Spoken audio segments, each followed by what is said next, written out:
So to start this off, why am I so optimistic about the future? Well, as I'm a man of faith, okay, and I believe God's always working out everything for good. And I grew up believing that there was going to be very scary things ahead. I had grown up in the Hal Lindsey, Darby way of believing about Revelation in the end times and all that. And I've just, the more I study the Bible, which I've been studying since I was 12 years old, so 30 years, the more I've learned that I just don't believe that's the most biblical interpretation anymore. And I've spent years studying this. I've gone to Israel, studied in Israel. I've studied it from Greek and Hebrew, gone back to the roots of the original scriptures, studied the early church fathers. And, you know, the vast majority of what people say they believe about the end times comes from Matthew 24 and how they interpret that. And they say it's in Revelation. They say it's different places, but really it comes down to how they understand Matthew 24, because these are the words of Jesus. So I'm just going to go through this quickly and give you guys a breakdown of how I biblically read Matthew 24, and which can set the stage for a lot of other stuff, understanding Daniel, understanding Revelation, understanding stuff in Thessalonians, so on and so forth. But I hope it can never be said after this that I don't know the Bible. I just read it differently. And because of the way I read it, I believe we're heading to much better times, and it's not going to get big and scary for us anytime soon. So let me get into this. So here's Matthew 24, which is the where Jesus talks about judgment and end times stuff coming that people think. Okay, so in coming into 24, in 23, Jesus has pronounced 7 woes on religious leaders.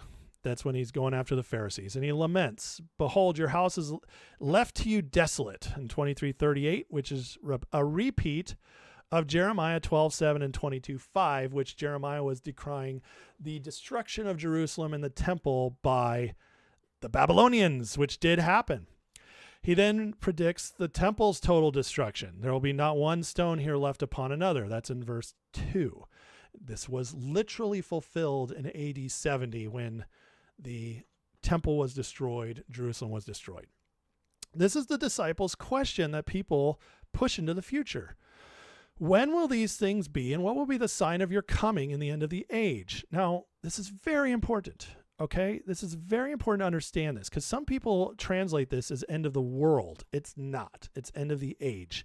The next thing is they are directly asking Jesus, when will this happen? That there won't be one stone upon another, because it's the next verse.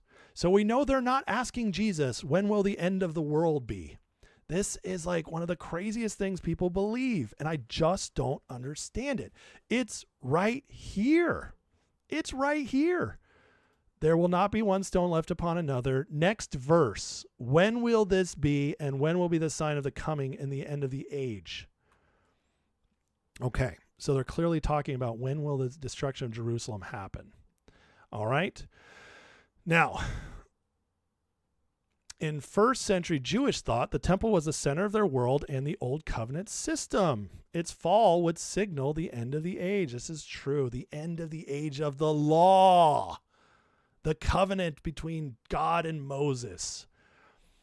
Greek, the word is aeon, age or era, not the physical planet. It's also in Hebrews 9:26. Jesus answers a unified question about the temple's destruction, the end of the Old Covenant era. It says the coming, Greek erchomenos, here echoes Old Testament judgment language. Old Testament judgment language. What does that tell us? It tells us Jesus is basically repeating the same thing Jeremiah and Isaiah were saying about the end, and Ezekiel were saying about the end of that current Jerusalem and that current temple, which happened. The Babylonians destroyed it. Jesus is now echoing this language, telling them about the upcoming destruction of Jerusalem and the temple that happens in AD 70. So all events through verse 35 occur within this generation. That's what Jesus said in chapter 23. All of this will happen upon this generation. Well, a generation, Jesus spoke this in AD 30, and the destruction of Jerusalem was in AD 70. A generation to the Jews was 40 years. 40 years in the desert, 40 years in the wilderness. So, 40 years is a generation. And a generation dies, just like Jesus projected, in AD 70. It is not, as some people like to believe it, some people will mistranslate that generation to be, he actually meant race and it's the end of the world. No, that's a terrible translation. And your ability to understand the Bible, if you do that kind of stuff, if you actually change Jesus's words, is really going to screw you up. It's really going to screw you up. Now, Matthew 24, 4 through 14. Signs before the end, beginning of birth pains. Here are the signs intensified leading up to AD 70. False Christs. Multiple messianic claimants arose up until AD 70. Theudas in Acts 5:36, the Egyptian false prophet in Acts 21:38. Josephus records several others, including another one named Jesus. How about that? Wars and rumors of wars, Jewish-Roman tensions, revolts in Judea, civil strife. Now, when would rumors of wars actually be something that could point to end times? Because there's always rumors of wars our entire lives, correct? I think we could all agree on that. Well, this was during the time of what they called Pax Romana, which was Roman peace. And so this peace, Pax Romana, Jesus was under Augustus, it would have made sense that rumors of war now would mean the peace, the Roman peace is ending. Pax Romana is ending. So this actually would mean something different to them than it would mean to us now. Context is so important on this stuff. Famines, earthquakes, and pestilence documented in 40-60s AD. Famine under Claudius, earthquakes noted by Tacitus and Suetonius. In fact, horrific ones, by the way. And then the pestilence would break out after the earthquakes. Persecution, verses 9 through 10, exactly as the early church experienced. Acts 8 through 1, Nero's persecution was the worst Christians ever experienced. But there was also massive persecution of the Jews against the Christians, such as Paul was carrying out on his way to Damascus. Gospel preached to all nations. See, this is a misinterpretation. All the world, the Greek word there is oikomene, which means land or area, and it was the Roman Empire. Paul confirms this was fulfilled in the mid-50s, Romans 1:8, 15:19, Colossians 1:6, 23, Acts 17:6. The application point, these were the birth pains leading to the delivery of the new covenant era. Now, what's the abomination of desolation and great tribulation? Matthew 24, 15 through 28. The abomination of desolation, verses 15, or Daniel 9:27, 11:31, 12:11. Luke clarifies, the book of Luke. When you see Jerusalem surrounded by armies, then know that its desolation has come near. This is about the armies of Titus approaching. That's the abomination that causes desolation. The armies of Titus approaching Jerusalem. This was fulfilled in stages. Jewish zealot factions turned the temple into a fortress, committing murders and atrocities inside the holy place, recorded by Josephus. Roman armies under Cestius Gallus and later Titus encircled the city with pagan standards and sacrifices. Flee to the mountains, verses 16 through 20. Jesus tells them, flee to the mountains. When you see this happening, flee to the mountains. Guess what? The early Christians took him at his word. They obeyed and fled to Pella in Perea, and Eusebius records that no Christians died in the siege of Jerusalem. You know what a miracle that is? Not one Christian died. That's because they actually listened to Jesus' words. Here's the great tribulation. Such has not been from the beginning of the world until now, no and never will be. Well, here's the historic counting of the destruction of Jerusalem. Siege by Titus, son of Vespasian, began in Passover 80 70. The pilgrims were trapped inside. The famine was apocalyptic. Famine devoured whole houses and families. Streets and houses piled with unburied bodies. Mothers and children died in each other's arms. Cannibalism. A wealthy woman named Maria killed, roasted, ate half her infant son, offered the rest to rebel soldiers who robbed her. Josephus called it an act unparalleled in the history of the Greeks or barbarians. Total deaths, Josephus records 1.1 million Jews perished in this. Do you know what the equivalent of that would be nowadays? That would be like 20, 30 million perished by today's. That would be the most awful destruction in the history of the world. The temple was burned despite Titus's orders. In the Jewish war, this is Josephus accounting, city and sanctuary left desolate. False prophets and signs, 23 through 28. Josephus records false prophets is promising deliverance while luring people to doom. Jesus' judgments coming swift and visible in the lightning, Luke 17:24. Key interpretive principle. Jesus uses classic Old Testament prophetic apocalyptic language for judgments. Coming of the Son of Man, 24:29 through 31. There's a providential judgment coming against Jerusalem. Cosmic signs. The sun will be darkened, the moon will not give its light, stars will fall from heaven, and the powers of heaven will be shaken. This is not literal language. Jesus is repeating stuff from the Old Testament, how they spoke prophetically. The people who understood the Old Testament would have understood this.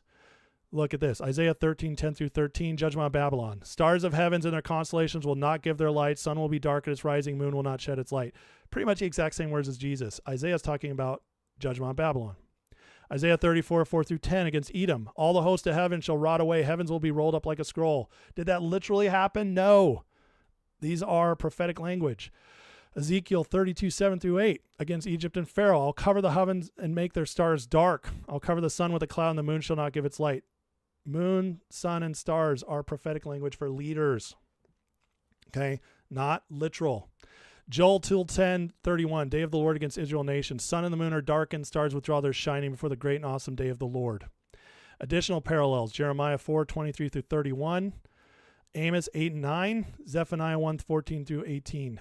Peter quotes the same language at Pentecost, Acts 2:17 through 21. He repeats 28 through 32, Joel 2, for events already starting in that generation. Sign of the man in heaven, judgment itself. Roman armies as God's tool is the visible sign. Coming on the clouds, Daniel 7:13 through 14. Son of man, coming in the ancient of days, receive kingdom authority. OT judgment imagery, Isaiah 19:1. Behold, the Lord is riding on a swift cloud and comes to Egypt. God coming in judgment versus Roman armies. Christ coming on the clouds. It's judgment on the clouds. It's a prophetic imagery. It's not supposed to be literal. We know this because the Old Testament teaches us this. Psalm 104:3, 97:2 through 3. God rides clouds in theophany and judgment. Jesus is saying, I will come in judgment against Jerusalem through the Romans, just like God came against Babylon, Egypt, and other nations, and Israel in the Old Testament.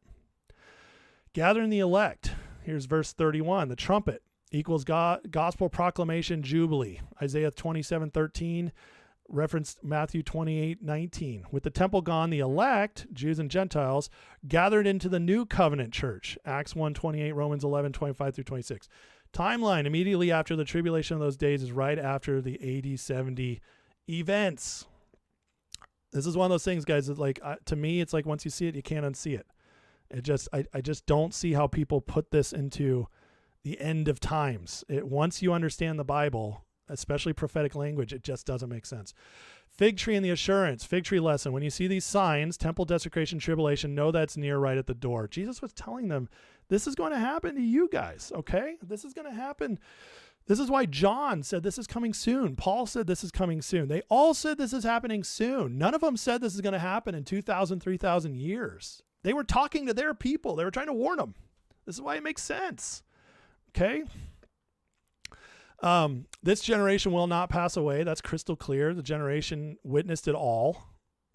My words will not pass away. God's prophetic words surer than creation itself, 100%. Transition, the final coming. Concerning that day and hour, now Jesus shifts focus. Now this does talk about the end of times, okay? The end of 24 into 25, because Jesus shifts right here. But concerning that day and hour, Jesus shifts focus. Earlier events have signs. Final return has none. So everybody's saying, guys, everybody's like, oh, I can see the signs of the end. No, you can't. Because nobody knows. Jesus says it. No one knows. We're not getting the same signs for the end, folks, that we got for the destruction of Jerusalem. He does say, be ready. Days of Noah, normal life until sudden judgment. One taken, one left, faithful servant rewarded. It's going to be different than the tribulation and the horrible, horrible stuff that happened. Okay. So what this means for us, God is perfectly faithful. Jesus predicted the temple's fall and the end of the old covenant system in a generation. And it happened exactly as described. By the way, that's what most of Revelation is about. It's just echoing Matthew 24. The old covenant's obsolete. We live fully in the new covenant age with the gospel for all nations, yet we still await Christ's visible bodily return. Live ready, no date setting, no fear-mongering.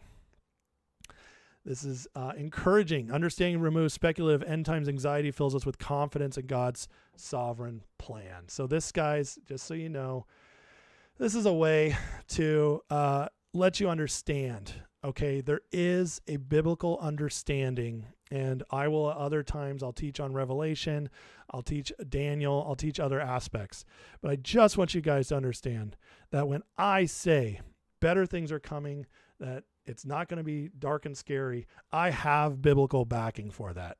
It fits perfectly within my Christian faith.